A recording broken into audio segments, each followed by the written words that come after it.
Thanks for joining me. Let's work on our hands becoming independent from each other. Before we can do that, let's just focus on one hand. Because before you can really obviously go to two hands, you need to make sure that your first hand can maintain a steady tempo, like this.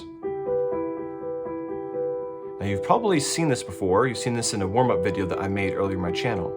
But I'd say if you can't at least maintain the flow of this, you're not quite ready to do two hands together.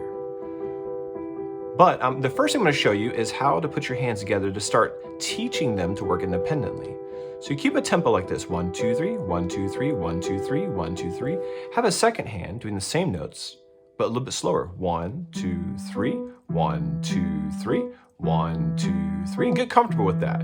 And then put them together. And you can slow down or speed up as you need to, but just make sure that they're just two distinct tempos. You don't want them to sound like this. And you don't want them to sound like this. You want to make it sound like this. A great majority of beginners will have a problem with this because they need to start conditioning themselves to have those hands become independent. Let's take another song, for example, Ode to Joy by Beethoven. Let's do something simple. Obviously with the right hand, we'll do the melody. And then with the left hand, let's do the harmony. However, the harmony is just going to be C and G alternating. Now, this may or may not be easier than the first thing that I showed you, but let's try it out.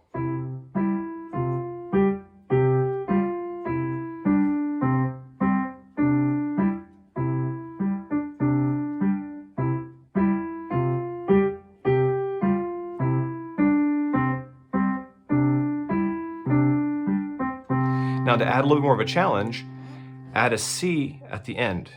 Now, the problem is you'll get a little bit crowded, but what you can do is this, and then when you've done that for a little bit, you go down to the G.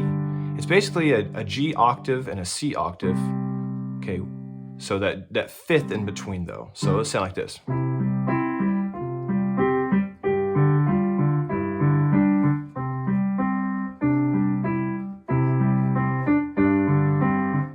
That's another exercise that you can do to help.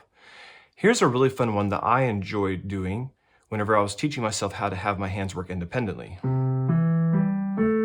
This is a blues routine. C, E, G, A, B flat. And you can go up, go down. Get comfortable with this, and then add something fun like, let's say G, A, C.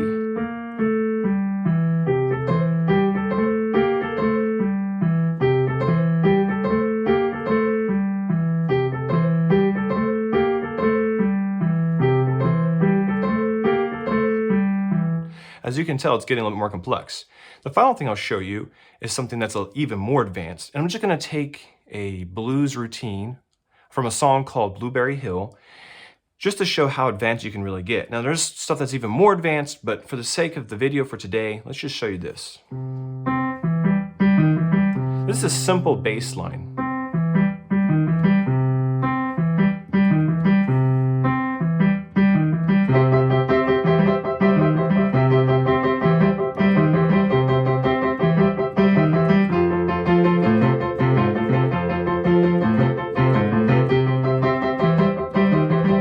There's a lot going on. Obviously the left hand is going to be difficult with the right hand, but think of how you could separate them, and there's different things you can do. So those are just 4 examples. That's it for today. Just a quick video to show you how to separate those hands. Just start teaching yourself to work independently from each other.